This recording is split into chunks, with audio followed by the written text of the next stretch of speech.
시편 23편 1절에서 6절까지 같이 읽으실 때 살아계신 하나님의 음성으로 들으시기를 바랍니다. 같이 읽겠습니다. 여호와는 나의 목자시니 내게 부족함이 없으리로다. 그가 나를 푸른 풀밭에 누이시며 쉴만한 물가로 인도하시는도다. 내 영혼을 소생시키시고 자기 이름을 위하여 의의 길로 인도하시는도다. 내가 사망의 음침한 골짜기로 다닐지라도 해를 두려워하지 않을 것은 주께서 나와 함께 하심이라. 주의 지팡이와 막대기가 나를 안위하시나이다. 주께서 내 원수의 목전에서 내게 상을 차려주시고 기름을 내 거리에 부으셨으니 내 잔이 넘치나이다. 내 평생의 선하심과 인자하심이 반드시 나를 따르리니 내가 여호와의 집에 영원히 살리로다. 아멘. 시편 23편은 하나님과 우리와의 관계를 목자와 양에 비유하고 있는 그런 아름다운 전형적인 전원시라고 할 수가 있습니다. 시편에는 150편 정도의 시가 기록되고 있지만은 시편 1편과 23편을 가장 좋아하고 또 가장 애송되는 시라 이렇게 이야기할 수가 있습니다. 전체적으로 푸른 풀밭과 잔잔한 물가 등 대단히 낭만적인 정치가 듬뿍 배어 있는 전형적인 전원시라고 할 수 있습니다. 그러나 우리가 읽어서 아는 바와 같이 낭만적인 정치와는 달리 이 시를 쓰는 다윗은 매우 어려운 그러한 공경에 처해 있었습니다. 다윗은 왕이면서도 그 다윗의 아들 압살롬이 있었는데 압살롬과 결탁한 대적들이 왕인 아버지를 내쫓아버리고 아들이 왕이 되고 그리고 군사들을 풀어서 다윗을 죽이려고 하는 그러한 위경 속에 바위틈이나 굴속이나 또 산에 도망다니면서 초급 모피로 연명하면서 오늘 이 시를 기록하게 되었다고 하는 겁니다. 많은 사람들은 고난과 역경이 오면은 원망하고 불평을 합니다. 누구 때문에 그렇고 무엇 때문에 그렇다. 신앙을 가진 사람이나 가지지 않은 사람들의 대부분이 원망과 불평을 하게 됩니다. 그런데 오늘 다윗은 다른 사람이 아닌 사랑하는 아들에게 배신을 당해서 쿠데타를 일으켜가지고 성공을 해서 아버지가 쫓겨나고 왕의 자리를 빼앗기고 그것도 모자라 죽이려고 군사들을 풀어서 추적하고 있는 그런 상황에서 어떻게 오늘 우리가 읽은 시편 23편과 같은 아름다운 시가 나올 수가 있겠는가? 이러한 자세가 다윗의 신앙의 근본적인 자세요. 우리와 다른 점이 있다고 한다면 바로 이런 것이라고 할 수가 있는 겁니다. 다윗의 신앙이 도대체 어떤 신앙이기에 이렇게 도망가는 신세 속에서도 여호와는 나의 목자시니 내게 부족함이 없으리로다라고 고백할 수 있었을까? 여러분들이 시편 23편을 아마 수없이 많이 암송하고 읽고 말을 했을 겁니다. 그런데 여러분들이 어렵고 힘든 상황 속에서도 여호와는 나의 목자시니 내게 부족함이 없으리로다고 정말로 이 속에서 끌어나오는 진심으로 우러나오는 고백을 한 번이라도 해본 적이 있습니까? 이것이 바로 우리가 성경을 대하는 태도라고 하는 겁니다. 그러니까 우리가 성경을 이렇게 대하니까 성경도 우리에게는 아무런 도움을 주지 않습니다. 그저 하나의 책일 뿐입니다. 거치장스럽고 두께가 두꺼워서 무거운 책. 그래서 교회 다닐 때 들고 오지도 않고 그냥 있으면 보고 없으면 많은 그런 책. 이것이 바로 우리가 하나님을 대하는 태도라고 하는 겁니다. 다윗은 일생을 통하여 많은 고통과 환난을 겪었습니다. 특히 압살롬과 그의 대적들에 의하여 겪었던 고초는 우리가 말로 형용할 수 없을 만큼 처절했습니다. 그렇지만 다윗은 생명의 위협을 느끼는 그러한 절대적인 위기 상황 속에서도 언제나 생명을 보존하시고 지켜주시는 하나님을 생각하고 있었다고 하는 겁니다. 이제 하나님에 대한 신뢰로서 가득 차 있는 본시를 두 단락으로 나누어서 말씀을 드리고자 합니다.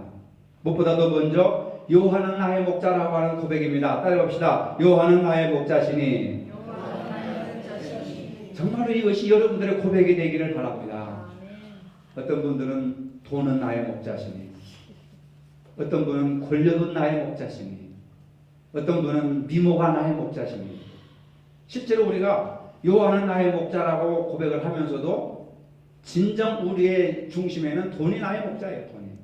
돈 따라가잖아요, 여러분들. 말씀 따라가는 사람들이 누가 있습니까? 다 돈 따라가잖아요. 명예 따라가고 권력 따라가고. 여호와는 나의 목자라고 하는 이 선언이 돈도 중요하고 명예도 중요하고 권력도 중요하지만 그보다도 더 영원한 가치가 하나님에게 있습니다라고 고백하는 거예요. 그렇게 고백한다면 우리가 하나님을 그렇게 대우하고 대접해드리고 살아갈 때 하나님도 우리에게 그에 상응하는 축복을 주신다는 겁니다.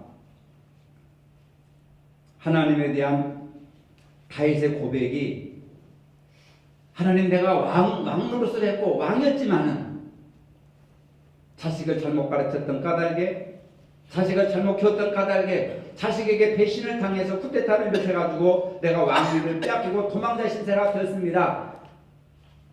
그러나 나의 삶의 진정한 고백은 자식을 원망하는 것도 아니고 원수들을 대적하는 것도 아니고 하나님을 나의 목자로 내가 섬기겠습니다. 그러니 하나님은 나에게 부족함이 없습니다. 다윗이 지금 부족한 것 없습니까, 여러분? 맨발로 도망갔습니다. 머리를 풀고 맨발로 자다가 도망갔습니다. 군사가 쫓아온다고 하는 소식을 듣고. 무슨 비자금을 가지고 도망갔겠어요? 비서들을 들고 도망갔겠어요? 혼자 도망간 거예요, 혼자. 산속으로. 그런 상황에서 무슨 부족함이 없다라고 고백할 수 있겠어요, 여러분? 이게 다윗의 신앙이라고 말합니다. 다윗은 영혼의 인도자 되시는 하나님을 목자로 비유하면서 하나님을 따르는 자들에게 주어지는 4가지 축복을 선포하고 있습니다. 첫째로 충분한 양식을 공급해 주시는 하나님이시다. 2절에 보니까 그가 나를 푸른 초장에 누이시며 쉴만한 물가로 인도하시는도다.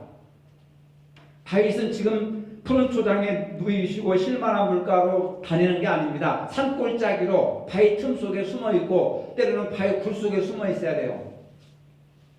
이건 하나의 이상향이고 꿈입니다. 그런데 자기는 지금 도망가는 신세로, 맨발 보고 도망가는 신세로 쫓기고 있지만은 하나님은 나의 목자시기 때문에 그가 나를 푸른 초장에 누이시며 쉴만한 물가로 인도하시는 분으로 고백하는 거예요. 인정하는 거예요. 이게 신앙인 줄로 믿으시기를 바랍니다. 푸른 초장으로 인도하신다. 푸른 초장이라고 하는 것은 연하고 부드러운 그런 풀로서 아주 어린 양들도 잘 뜯어먹고 소화를 잘 시킬 수 있는 그런 연한 풀. 양떼가 편히 누워서 휴식과 안락을 취할 수 있는, 원기를 회복할 수 있는 오아시스나 사막의 녹지대를 의미하는 것입니다. 다윗은 하나님께서 선한 목자로서 주의 백성들에게 언제나 신선한 양식을 공급해 주시는 분으로 믿고 고백을 하는 겁니다.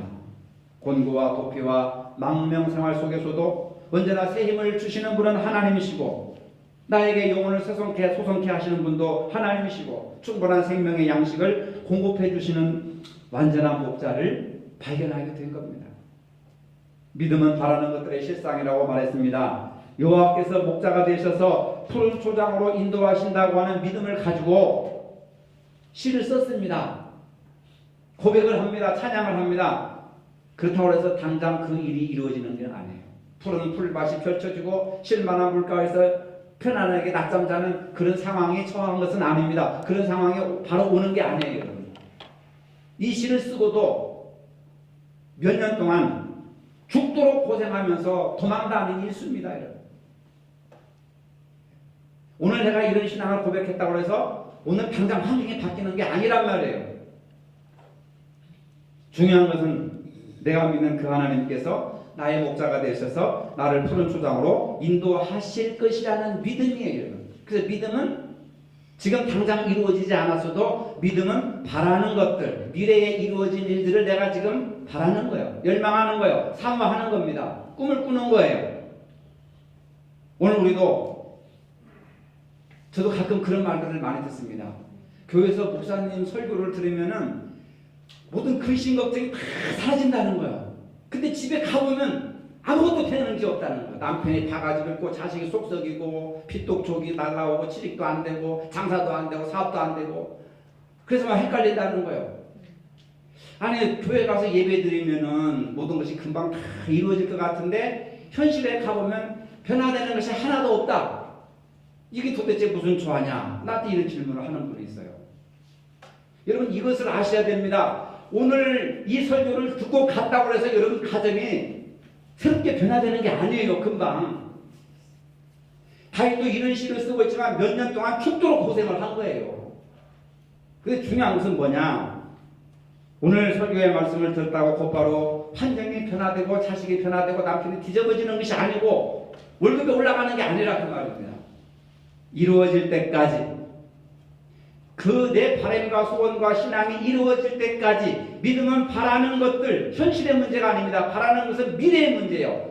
여러분들이 꿈꾸고 소원하고 기도하는 제목들이 이루어질 때까지 변함없이 믿음을 가지고 기도할 때에 그렇게 살아가는 그 과정이 중요한 거예요. 다윗도 여호와는 나의 목자시니 이런 시를 고백하면서 도망 다닌 거예요. 도망 다닌 거예요. 먹을 게 없어가지고 조금 먹기 뜯어먹고 나중에는 미친 사람 막 미친 짓 하면서 살아남기 위해서 침을 질질 흘리며 정신병자처럼 행동하는 그런 과정을 겪고 난 다음에 여호와는 나의 목자시니 내게 부족함이 없는 현실이 이루어지게 된 거예요. 근데 어려움 속에서 이런 고백은 10년 후에나 이루어질까 20년 후에나 이루어질까 미리 예단할 것이 아니라 미리 물러날 것이 아니라 이런 고난과 시련 속에서도 오늘 하루하루 한순간 한순간 여호와는 나의 목자시니 내게 부족함이 없다라고 고백하는 이 신앙이 지속적으로 연속될 때에 하나님께서 여러분들이 원하는 대로 축복하여 주신다는 것을 믿으시기를 바랍니다. 이 믿음이 중요한 거란 말이에요. 믿음은 당장 이루어지는 것이 아니라 기간이 있어요. 기간. 농부가 봄에 씨를 뿌리면 그 다음날 가서 낫들고 추수할 사람이 있어요? 정신이 좀 이상한 사람이죠. 농부가 봄에 씨를 뿌리면 언제까지 기다려야 됩니까? 가을까지 기다려야 되잖아요. 그러니까 내가 믿음을 가지고 기도하고 바란다고 하더라도 그것이 싹이 나고 줄기가 나고 꽃이 피고 열매가 자랄 때까지 일정한 때를 어떻게 해야 됩니까? 따라가 기다려라. 기다리는 게 믿음이다 이 말입니다. 근데 우리는 조급해가지고 아니 오늘 결혼했다고 내일 산부인과 가가지고 아들 나오라고 하면 되겠어요? 잘못된 거죠. 어머니 뱃속에서 10달을 기다려야 돼요. 때로는 뭐 8, 9개월에 나올 수 있지만은 정상적으로 10달을 어머니가 이 배에 어머니가 생명을 잉태하고 10달을 기다리고 공급하고 그렇게 하면서 아들을 낳는 거예요. 딸을 낳는 거예요, 여러분. 두 번째 복은 회복의 축복입니다. 목자가 양떼를 잔잔한 물가로 인도하여서 휴식을 통한 원기를 회복하는 그런 길로 인도하는 것처럼 하나님께서 우리에게 새로운 생명을 불어넣으셔서 내 많은 영혼을 소생시켜 주시는 겁니다. 쉴만한 물가라고 하는 것은 양들이 마시기에 편리하고 적합한 너무 깊지도 않고 또 너무 위험하지도 않고 센 물도 아니고 그냥 잔잔한 물 어린 양들도 가서 이렇게 연약한 무릎을 꿇고 가서 물을 마실 수 있는 그러한 쉴만한 물가라고 하는 거예요. 환난과 고초를 만나 낙심하고 절망할 때마다 하나님께서 쉴만한 물가를 예비하시고 적합한 은혜를 공급하셔서 우리의 이 낙심되고 절망된 상황 속에서도 우리의 신앙을 회복할 수 있도록 도와주심을 감사하고 있는 거예요. 그 다음에 세 번째로는 의의 길로 인도하신다는 겁니다. 의의 길로 인도하는 것은 3절에 자기 이름을 위하여 누구의 이름이요? 하나님의 이름을 걸고 하나님의 이름을 걸고 의의 길로 인도하시는 분이 하나님이시다. 여기서 의의 길이라고 하는 것은 어떤 길이냐면 가장 좋은 길, 유익한 목표에 이르는 길, 가장 좋은 길, 유익한 목표에 이르는 길, 이 두 가지 의미가 있는 겁니다. 어려움이 있을 때마다 하나님은 가장 좋은 길로 인도하신다는 거예요. 그리고 어려움이 있을 때마다 나에게 유익한 목표에 이르는 길로 인도하신다고 하는 겁니다. 그러면 어려움을 겪고 있는 여러분들에게 의의 길이라고 하는 것은 도대체 어떤 길입니까? 여러분들이 가장 좋아하는 길, 여러분들에게 가장 좋은 길, 나에게 유익한, 그리고 가장 좋은 길, 그 다음에 나에게 유익한 목표를 이루는 길. 내 목표가 무엇일까? 나에게 가장 좋은 것이 뭐가 될까? 그런 길을 하나님의 이름을 걸고 의의 길로 인도하시는데 합력하여 선을 이루는 것이 아니겠습니까? 그러니까 의의 길로 인도하신다고 하는 것은 합력하여 모든 사람들이 만족하고 기뻐하고 동의할 수 있는, 공감할 수 있는 그런 선한 하나님의 뜻이 내재되어 있는 그러한 길로 우리를 인도하실 것이다. 네 번째 복은 위험으로부터 완벽한 보호를 말씀하고 있습니다. 지팡이와 막대기로 너를 안위하시겠다. 각종 짐승의 위협으로부터 구하여 해를 당하지 않도록 지켜주신다고 하는 겁니다. 목자 되신 하나님은 그의 백성들이 해를 당하지 않도록 극심한 환난 속에서도 보호해 주시는데 지팡이와 막대기로 물리쳐 주신다고 하는 겁니다. 고대 팔레스틴 지방에서는 이리가 들에서 꿀을 뜯고 있는 양들을 습격한 일이 자주 있다고 하는 겁니다. 더 심한 경우는 사자나 곰이 습격하여서 목자가 거의 손을 쓸 수 없을 때도 있다고 하는 겁니다. 근데 사무엘상 17장에 보면은 다윗이 실제로 목동이었을 때 양을 지키고 있는데 그냥 거대한 곰, 사자 이런 것들이 다윗이 지키는 양들을 잡아먹기 위해서 습격을 하잖아요. 근데 하나님이 영에 함께 해주셔서 그 곰의 입을 찢고 사자의 입을 찢어가지고 그것들 다 물리치는 겁니다. 그걸 사무엘상 17장에 직접 사울 앞에서 자기가 이런 경험을 하고 있었습니다. 이런 경험을 했습니다라고 고백하는 적이 있잖아요. 하나님은 곰과 사자를 물리치는 다윗보다도 더 위대하고 능력이 많으시고 강하신 분이시기 때문에 그 사랑하는 양들, 사랑하는 백성들이 어떤 어려움 속에서도 양떼들을 보호하고 지켜주시니까 부족함이 없다라고 고백하며 믿으라 그 말이에요. 다윗은 이러한 확신이 있었기 때문에 도무지 상대가 되지 않는 블레셋의 골리앗과 싸워가지고 물맷돌로 골리앗을 거꾸로 트리는 그러한 경험도 하게 되었던 것을 볼 수가 있습니다. 우리가 살아가면서 인생의 사자나 곰이나 맹수 같은 가정을 무너뜨리고 자녀들을 무너뜨리고 또 교회를 무너뜨리고 사회를 무너뜨리려고 하는 맹수와 같은 이 무서운 짐승들이 늘 들끓고 있단 말입니다. 주변에서 이렇게 선회하고 있다 그 말입니다. 그러나 우리가 목자 되신 하나님을 떠나 내 혼자 그 길로 가면 100% 맹수의 밥이 득음합니다. 목자가 지켜주지 않습니다. 목자의 영향 안에 있어야 되는 거 아니겠습니까? 다윗은 여러 번 죽음의 위기에 직면해 있었지만은 하나님의 돌보심을 힘입어서 해를 당하지 않고 건재하게 살아나갈 수가 있었습니다. 사울이라고 하는 왕이 다윗을 죽이려고 얼마나 많은 노력을 했습니까? 근데 하나님이 도와주시고 지켜주셔서 그때마다 다윗은 위기임을 벗어나게 하신 거예요. 우리도 이 세상을 살아갈 때 많은 위기를 경험하게 됩니다. 그때마다 하나님께서 우리를 지켜주신다는 것을 믿으시기를 바랍니다. 다윗은 자신의 일생을 통하여서 하나님의 완전한 보호를 경험하고 나서 사망의 음침한 골짜기로 다닐지라도 절대로 두려워할 필요가 없다. 많은 분들이 교회를 열심히 다니면 사망의 음침한 골짜기를 안 간다고 생각해요. 교회를 열심히 다니면 어려움이 없다고 생각합니다. 그건 잘못된 생각이에요. 성경을 잘 몰라서 하는 얘기예요. 그러고 싶지요. 그래서 얼마나 좋겠습니까? 근데 성경은 분명히 뭐라고 그랬습니까? 1절에서 여호와는 나의 목자시니 내게 부족함이 없으리로다 해놓고 사망의 음침한 골짜기로 다닐지라도 사망의 음침한 골짜기를 벗어나게 해주신다 이렇게 고백해야 되잖아요. 근데 뭐라고 그랬습니까? 나의 목자시니 내게 부족함이 없으리로다 해놓고 사망의 음침한 골짜기를 다닐지라도 간다는 사망의 음침한 골짜기를 간다는 거예요? 안 간다는 거예요? 간다는 거예요? 안 간다는 거예요? 간다는 거예요. 하나님을 나의 목자로 모시고 섬기며 살아도 사망의 음침한 골짜기를 간다는 거예요. 간다는 건 뭐예요? 예수를 믿어도 어려움을 경험하는 거예요? 안 당하는 거예요? 똑똑하게 얘기해 보세요. 어려움을 겪는다는 거예요? 안 겪는다는 거예요? 겪는다는 거예요. 근데 여러분도 그렇게 생각하잖아요. 안 당한다고. 당하면 이제 거기서 이제 충격이 오니까 이해를 못 하는 거죠.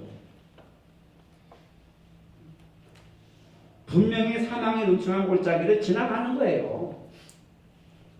목사도 그 길을 지나가고 여러분들도 그 길을 지나가시고. 중요한 것은 뭐예요, 여러분? 예수 믿는다고 어려움이 안 생긴다는 생각은 잘못된 생각이고 성경을 잘 모르는 겁니다. 누구나 어려움은 다 당하게 되어 있습니다. 그렇죠? 사람은 다 똑같이 다 어려움을 당하게 돼요. 그렇지만은 그 어려움을 어떻게 생각하느냐? 다윗과 같이 하나님을 의지하면서 나의 목자가 되신 하나님께서 지켜주실 것이라고 그 목자를 따라서 가느냐? 아니면 그냥 포기하느냐? 그 어려움, 똑같은 어려움을 어떻게 극복하느냐? 어떻게 생각하느냐에 따라서 달라진다고 하는 겁니다. 우리는 사망의 음침한 골짜기를 걷고 있으면서도 목자 되신 하나님을 의지하지 않고 살았기 때문에 모든 삶의 흔적들이 실패로 얼룩져 있었습니다. 세상 일에 너무 분주한 나머지 지금 내가 사망의 음침한 골짜기를 걸어가고 있는지도 모르고 지금 살아가고 있는 겁니다.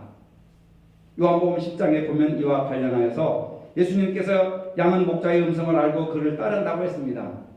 우리는 참 목자이신 예수님의 음성을 알고 따라가고 있습니까? 지금 여러분들이 걷고 있는 것이 사망의 음침한 골짜기예요.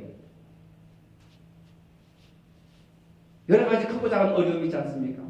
근데 자기는 사망의 음침한 골짜기를 지금 걷고 있는 걸 모르는 거예요. 세상적인 것에 눈이 그냥 이렇게 멀어가지고 자신의 일에 너무 눈이 멀어가지고 지금 내가 사망의 음침한 골짜기를 가고 있는 줄 모르는 거야. 그러니까 하나님이 안 계신구나. 내가 하나님이 계시다면 왜 나에게 이런 어려움을 주시는가? 사망의 음침한 골짜기는 누구에게나 다 열려있는 길이에요. 근데 우리는 세상 일에 너무 분유해가지고 지금 사망의 음침한 골짜기를 가고 있는 것조차도 모르고 있는 거예요. 그러면 결국 맹수에게 먹혀 죽는 겁니다. 신앙이 죽는다 그 말이죠. 그래서 우리는 어떻게 됩니까? 양은 목자의 음성을 알고 목자를 따라가는 거예요. 참 목자이신 예수님의 음성을 알고 따라가야 됩니다. 양이라면 목자의 음성을 들어야 하죠. 그래야 목자의 보호와 인도를 받을 수가 있습니다. 대적이 왔을 때 사망의 음침한 골짜기를 걸을지라도 목자가 그 사망의 음침한 골짜기에서 양들을 대신해서 싸워주는 거예요. 여러분. 맹수들을 물리쳐 주는 것이 목자의 힘입니다. 그래서 우리는 끊임없이 목자와 동행하는 삶을 살아야 하는 거예요. 어려움이 우리를 실패로 인도하는 것이 아닙니다. 어떤 환경이 우리를 실패로 인도하는 것이 아니에요, 여러분. 이것은 누구나 다 겪어야 할 하나의 과정이에요. 근데 중요한 것은 하나님을 의지하지 않기에 실패하는 것입니다. 아시겠어요? 어려움이 우리를 실패로 인도하는 것이 아니라 어려움 속에서도 하나님을 의지하지 않고 목자를 의지하지 않고 자기 멋대로 살아가니까 실패하게 되는 거예요. 여러분 그 사실을 아시길 바랍니다. 큰 두 번째로 하나님으로 인한 감사와 미래의 확신을 가지고 있습니다. 5절 6절입니다. 주께서 내 원수의 목전에서 내게 상을 차려주시고 기름으로 내 머리에 바르셨으니 내 잔이 넘치나이다. 다윗의 주변에는 생명을 노리는 수많은 대적들이 많이 있었습니다. 그러한 위기 가운데서도 지금까지 다윗은 하나님의 풍성한 대접을 받았다고 고백하고 있습니다. 원수의 목전에서 내게 상을 차려주시고, 이것은 과거 시제입니다. 과거로부터 지금까지 계속적으로 하나님께서 도와주셨다고 하는 말을 원수의 목전에서 내게 상을 차려주시고, 한 번 딱 상을 차려주신 것이 아니라 과거에서부터 어렸을 때부터 어머니 뱃속에서부터 지금 이 신앙을 고백하는 이 순간까지 과거로부터 지금까지 계속적으로 하나님께서 도와주셨다 해서 과거 시제를 쓰고 있습니다. 과거로부터 지금까지 계속해서 완료가 아니에요. 진행형입니다. 계속해서 하나님께서 지속적으로 도와주시겠다. 도와주시고 계신다. 그것이 바로 원수의 목전에서 내게 상을 차려주시고 라고 하는 말입니다. 이 말은 험난한 고통 중에서도 하나님은 목자와 같이 다윗을 지키시고 보호하셨음을 말씀을 통해서 언약을 통해서 증거하고 계시다고 하는 겁니다.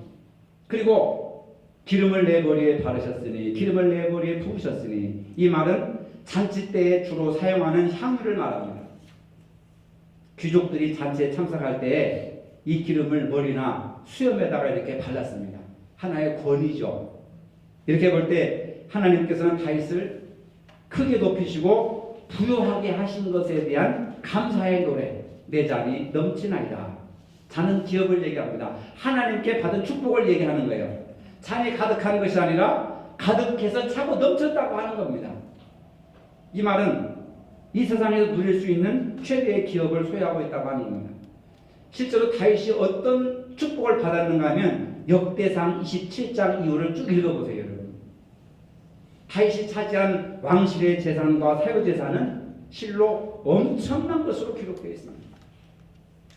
지금은 맨발로 쫓겨다니고 빈털 털이고 머리를 풀고 나무뿌리 이런 잡초나 이런 풀 같은 걸 뜯어먹는 그런 거지와 같은 빈털털이 완전히 망한 그런 상황 속에서 이런 신앙을 고백하고 이런 하나님을 믿고 찬양하고 증거하고 그 사실이 이루어질 때까지 참고 인내하니 하나님이 다윗을 얼마나 넘치도록 채워주셨는가. 역대상 27장을 여러분들이 좀 찾아보시기 바랍니다. 이처럼 하나님을 나의 목자로 삼는 자에게 영원한 생명을 받도록 축복을 하신다는 거예요.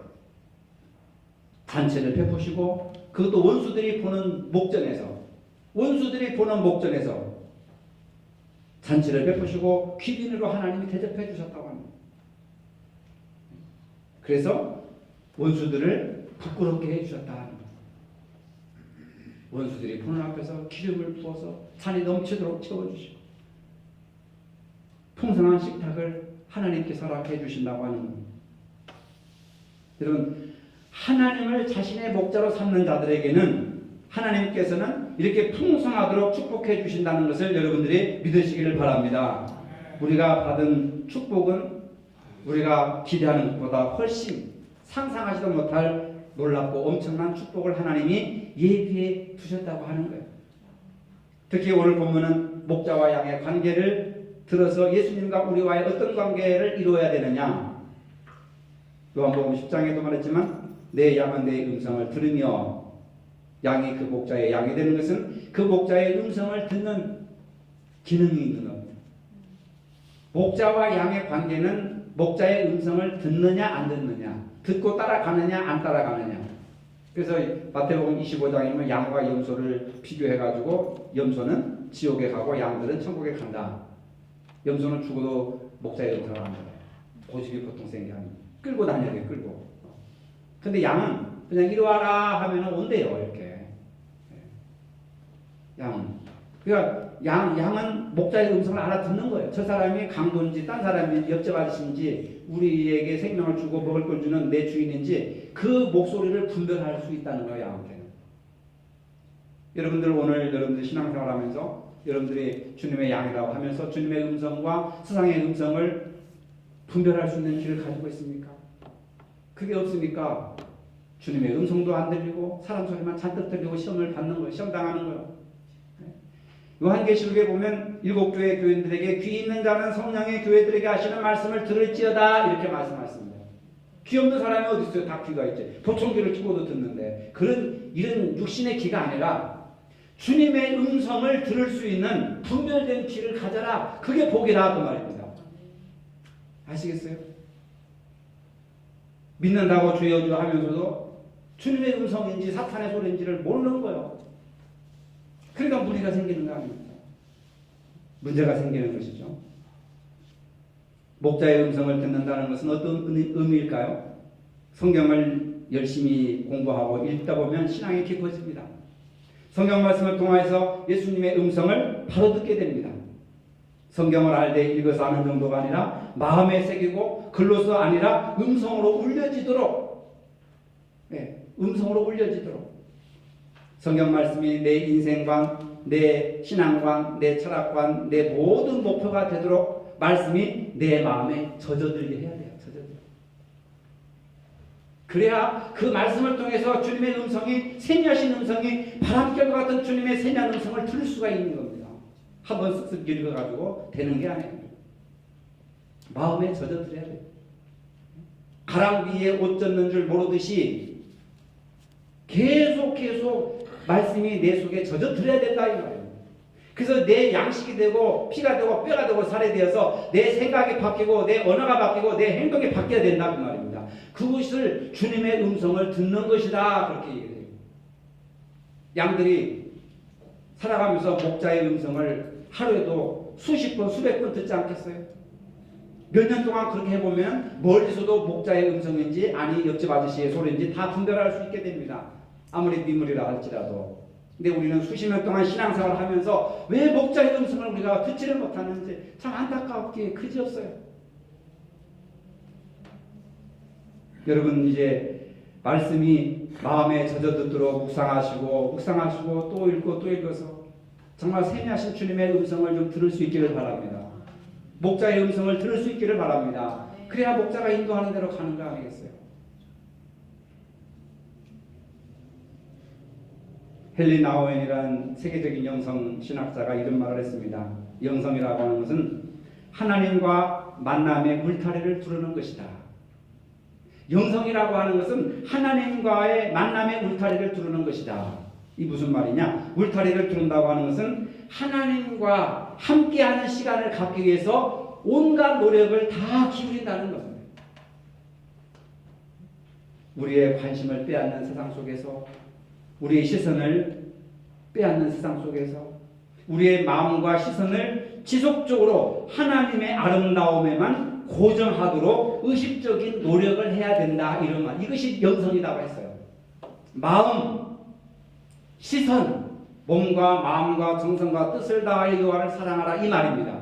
우리의 마음과 시선을 하나님의 아름다움에만 고정시키도록 의식적인 노력을 하는 것이 영성이라 이렇게 얘기를 하는 거예요.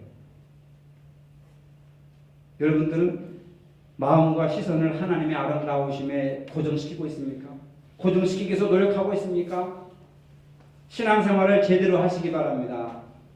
신앙생활 제대로 하면 본인도 죽고 다른 사람도 죽고 교회도 죽고 다 죽어버리는 거예요. 근데 우리 주변에는 내 마음을 빼앗고 내 시선을 빼앗는 것들이 얼마나 많이 있습니까? 아무리 바쁘시고 어려운 일이 있어도 마음을 주님께 고정시키시고 시선을 주님께 고정시키도록 노력하는 과정, 영성의 훈련을 하시기를 바랍니다. 우리는 내 뜻대로 되지 않더라도 매사의 목자 되신 하나님을 의지하며 하나님의 뜻을 물어 행동한다면 하나님의 평화가 우리의 마음을 넘치고 또 올바른 길로 인도하시고 선한 목자가 되셔서 우리 잔이 넘치도록 축복해 주시는 것을 믿으시기를 바랍니다. 거룩하신 아버지, 어렵고 힘들 때에도 부족함이 없도록 채우시고 도와주시는 목자이신 하나님을 의지하며 사모할 수 있게 도와주시옵시고 목자의 음성을 따르는 복된 양들이 되게 하여 주시옵소서. 예수님의 이름으로 기도합니다. 아멘. 이제는 우리 주 예수 그리스도의 은혜와 하나님 아버지의 무한하신 사랑과 성령의 교통하심이 목자 되신 하나님을 찬양하며 사모하기를 다짐하는 모든 성도들 머리 위에 이제로부터 영원토록 함께 하시기를 축원하옵나이다. 아멘.